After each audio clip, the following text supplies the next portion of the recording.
Good afternoon.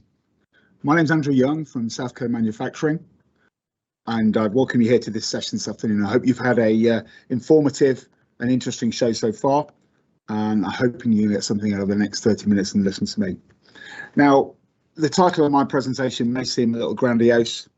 I can honestly say I don't claim to have the answer if such a thing exists to the question I've posed. But what I wanted to go through this afternoon was just a little bit about the challenges we see as a supplier of access hardware into a rapidly changing transportation market. And I'm going to talk a little bit about who Southco are and what we do, and really some of the challenges we've faced and how we've looked to address that. So without further ado, introduce myself first. So Andrew Young, and I'll introduce myself so you can take the attention away from that awful photograph.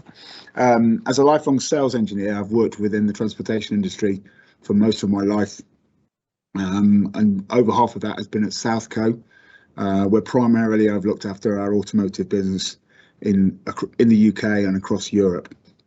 However, I've equally seen many aspects of the various other aspects of the transportation industry, and have helped develop and sell product into industries and applications as diverse as Formula One cars to quarry vehicles, from stand-on electric scooters to luxury yachts, aerospace and rail applications. There's no doubt that the current times we're in is seeing some very exciting and dramatic changes across the transportation industry. Probably in many a generation, it's the biggest changes we've seen. But from our hardware side, what we've seen is a lot of convergence of some of the demands that our customers have. But first of all, I want to explain a little bit about who Southco is. Not all of you will have been lucky enough to have worked with us before. Southco is a manufacturer, designer and developer of what we term access hardware. Now, access hardware is a technical name for the locks, latches, hinges and other components that you may interact with many times during a day, from the touch points of the handle of the door in the building to the glove box in your car, the hinge on the self-service screen, or the latch protecting the money in the ATM. Originally launched in the US, we're over 100 years old, but now work across all corners of the globe. And our focus remains on giving our customers the right touch point for themselves and for their end customers and the end users of the vehicle or application they work on. We like to work as a trusted partner with our customer to ensure that the end user's experience is the best it can be every time. We always say that the small things like the smoothness of a hinge or the function of a latch might not convince you to buy a vehicle, but if it's not working correctly, if it's squeaking or stiff, it could certainly put you off that. Mentioned already that we worked across many different industry sectors, from the healthcare and medical through to the heaviest of trucks, and right across the industrial sector and consumer goods. We work very closely with established OEMs and the leading names in the industries, but equally at home at working with small and independent businesses. What we see from this is a diverse application base, but where we can diffuse across ideas from one area into another. So quite often, many of our product solutions may have been developed for, say, an aerospace application, but we find a home for it in a railway application or an automotive application. We see these demands forever converging, and we're seeing a lot of commonality between them. We probably realise that the automotive interior of tomorrow in an autonomous vehicle that's driving down the road probably bears a closer resemblance to a business class airline seat rather than the car of today. And the need to protect and control access to the telematic equipment on a automated harvester is very close to what's needed in a mobile computer or in a computer server installation. As I alluded to earlier, we're on the cusp of a new age of development that we've not seen for a long time. Market disrupting technologies and companies seem to be emerging almost on a daily basis. The rapid move away from fossil fuels that much of the transportation has been based around for the last 100 years has picked up to a pace to a certain extent where viable and affordable alternative energy sources are no longer on the distant horizon.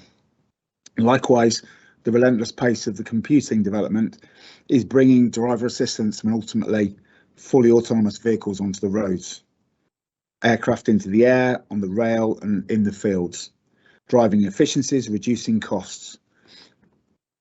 Whether it be the autonomous combine harvesters we see in the fields, or truck platooning, where 3 or 4 HGV trucks can follow each other down the road at less than a few centimetres distance, controlling the airflow across the group of vehicles and therefore reducing the aerodynamic efficiency. Our ongoing desire for parts that we buy for ourselves being in our hands within minutes and hours of us pressing the button on Amazon has led to a landscape of mega warehouses populated by robot pickers, forklifts, and then automated systems that feed into a network of delivery options to get them to your door, from autonomous mobile parcel lockers to e-bike delivery. The other thing we see changing is how people rent, buy, own or use these vehicles. No longer is it the desire for everybody to have their own car. We have ride hailing, and we'll see the shift with autonomy becoming more prevalent. This will affect how these vehicles are designed and the economics of their production. But from our perspective, many of our end users' desires remain familiar, those of security, safety, comfort and efficiency. But what does that mean really from a hardware point of view? And you know, what do those needs really mean for the customers? We talk about security, the security of the occupants, of the contents of the vehicle, the function or the control of the vehicle. Are my goods in the back of my delivery vehicle secure while I make this stop? How do I keep the passengers in this autonomous taxi from messing with the control hardware and the software that is in the systems beneath their feet? From a safety side of things, how do I keep the occupants safe during the vehicle use? How do I minimise their strain or their discomfort in the operation or travel in the vehicle? And how do I keep them occupied now that they've no longer got 2 hands on a steering wheel and are looking for something to do as the car becomes a home office? Keeping on the vehicle on the road, the efficiency of the system is key. We see across many of our industries, from the agriculture, the off-highway and the delivery vehicles, the need for vehicles to be on the road 24/7. So OEMs, operators are looking to maximise the time these vehicles can stay on the road. So they want to minimise downtime, service costs, and look for lengthy lives from their parts on the vehicles. So looking at how access hardware, so the latches, the hinges, the locks can support these needs. From the latch and hardware side, we have numerous solutions that deliver an answer to these questions.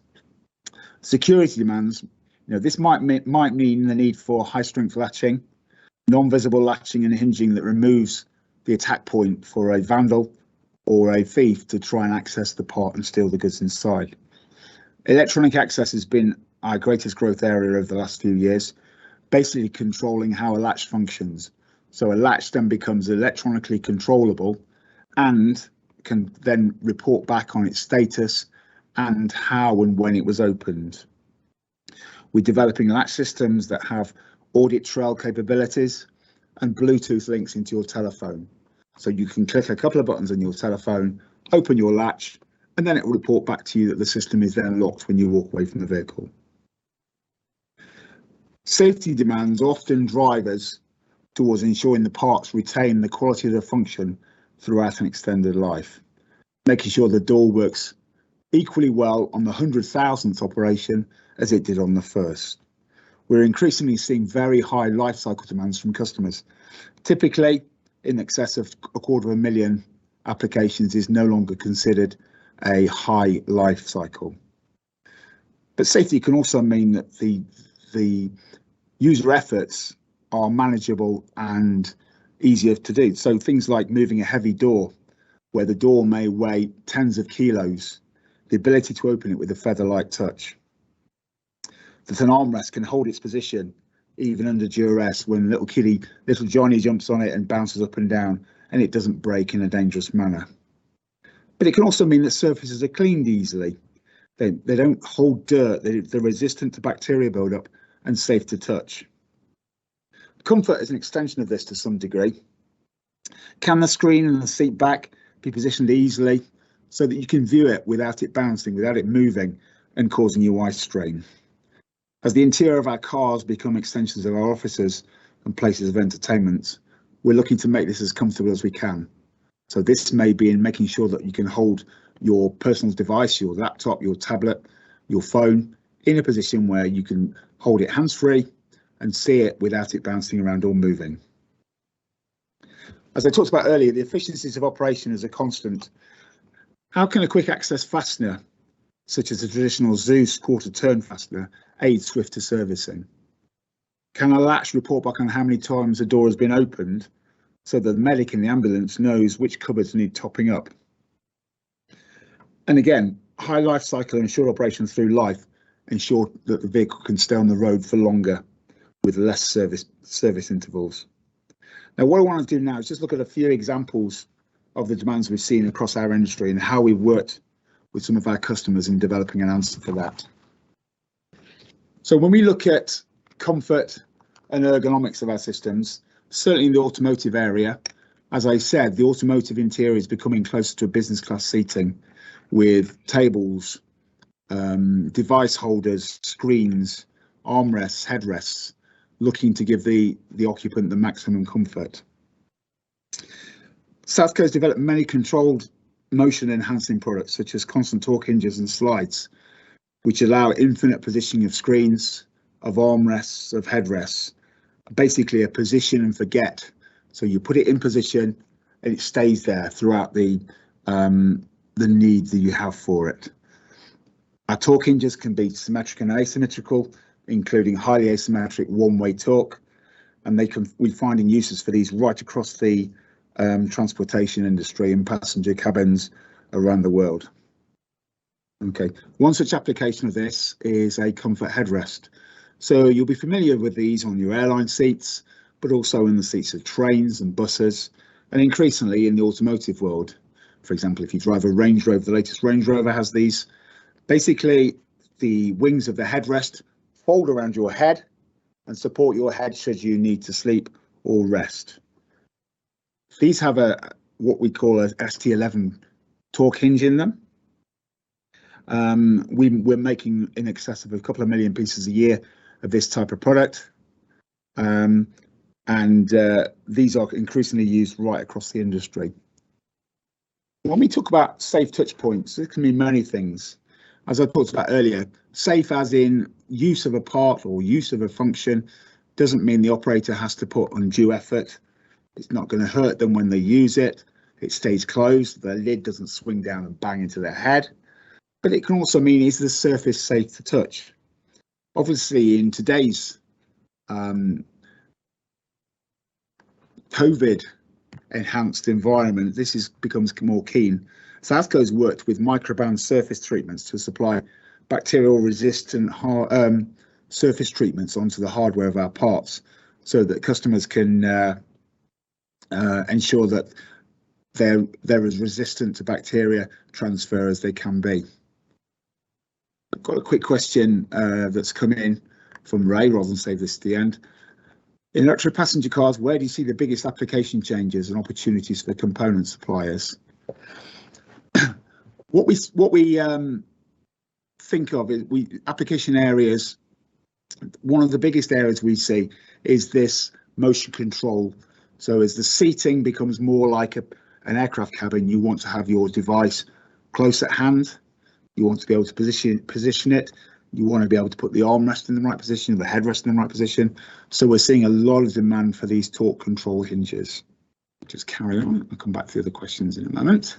Another aspect of safety is the ability to ensure that customers can quickly tell that a panel is locked and secure. We do a lot of work in the railway industry ensuring that aerodynamic and storage panels on the sides of these trains and locomotives can easily be identified as whether they're closed or not. The upper latch you can see on the screen there has highly visible wings that deploy when the latch is opened. These are right down the side of the train, probably at knee height, and looking from the front of the vehicle in the station, you can see very quickly that all of those are closed or not. The other part is a fold down head, wing head, that basically, unless the part is latched, that wing head will pop up, so that again you can quickly see that the panel is not closed and not secure. Obviously, this is key to making sure that the vehicle leaves the station and panels aren't going to fly open under the very high aerodynamic forces. Southco'S Make Visible, Safety Visible campaign has driven out a number of ingenious parts like this with that really visible "I am not closed" status. Another case study, we've worked with the company Pasteur in the Netherlands. Now, Pasteur supply control systems for e-bike builders so that they can control the locking and the GPS position of where an e-bike delivery might be. We supply our electromechanical R4 latches into that. The latches can give feedback on both the latch condition, is it open or closed, is the door closed and in position, and it can even give audit trail information as to when it was opened and who it was opened by.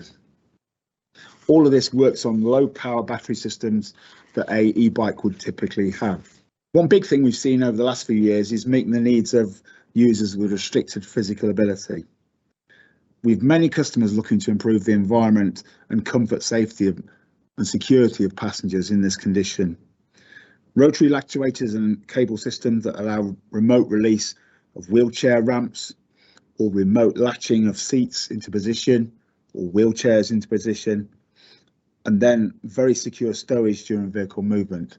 So we've done things like, as I say, rotary latches with cables, electromechanical systems. We also do spring and counterbalance hinge system to make very heavy panels appear very light. Things like guardrails, ramps and so forth, so that they can be opened or closed or deployed with a minimum of effort. Excuse me. When you look at emergency vehicles, protection of the equipment inside that vehicle, which can quite often be life-saving, is of paramount importance. But it needs to remain quickly available, so when the vehicle gets to the fire or the accident, the emergency worker can get to that very quickly. We work with a lot of customers in developing latches for roller shutter doors, for heavy external doors that ensure that that is secure. Electromechanical systems with, again, feedback loops that explain how a part is working and would work under a variety of very taxing conditions. Likewise, home delivery vehicles. I'm sure everybody's home streets nowadays are filled with the Amazon delivery vehicles, the Sainsbury's, the Waitrose delivery vehicles. There's been a huge demand for this type of vehicle recently, and one thing we work on with our customers on this is the external lockers. So we control latching of the doors, we can give that audit trail, and also integrate that into the vehicle's wider system. We see very high cycle life demands on these sorts of vehicles, customers pushing product lives out to in excess of 250,000, 500,000 cycles, as these vehicles stay on the road 24/7 and are used many hundreds of times every day. One other area of emergency vehicles is the ambulance and medical vehicles. Obviously, ensuring the safety of passengers and the contents of the vehicle is of great importance. We work on latches, so the latch at the bottom of the page there is an indicator latch. This is used on drug storage cupboards in the vehicle, and when it is open, the little green display you see there turns red. So a very quick visual check, the medic can see that that cupboard has been opened, and when he gets back to the depot, he'll need to replace the drugs in it. We also do a lot of electromechanical solutions to ensure the security of those systems. And more recently, we've done a lot of work with display mounts. So the white arm you see on that page there is for a monitor that can be moved in position, much like the TV screen mount you might have in your house, but to a very much higher precision level with an ability to support very high loads. And we see the need for hinges on patient beds, and patient seating, again to allow easy deployment, moving a heavy medical bed with very little effort. So really, in summary, what can we offer to these vehicles? These are a few examples of where we try to help our customers, and we'd welcome the chance to work with anybody in supporting their needs. Our website offers in excess of 100,000 different SKUs, standard products, and we have the ability and the desire to help you. So if it needs a modification based on this product, but with this instead, we're happy to do that. CAD models, performance data, material information available at the touch of a button. We have a network of trained engineers happy to support you, and we're more than happy to have a conversation with you. I know I've gone through this presentation very quickly. I thank you for your attention and time. And really, if there's any further questions, I'm more than happy to help out with that. One of my questions that's come in is, which industry do we see the most changes into autonomous vehicle industry? I think certainly the home delivery drone stroke delivery vehicle we're seeing a lot of, as people try to ensure we can get parts in your hands as quickly as possible. You know, we've all heard of the drones flying parts in, but we also see road-based systems where little Amazon storage lockers would come along and drive into the street, and then you can go outside your house and pick it up from there. So we see a lot of increase in that type of application. Okay, well, I think that's it. I can't see any further questions. Again, thank you very much for your time this afternoon. Allow you to escape early, and we'd be more than happy to support any questions that come. My contact details on the screen. Please feel free to reach out to me. Thank you.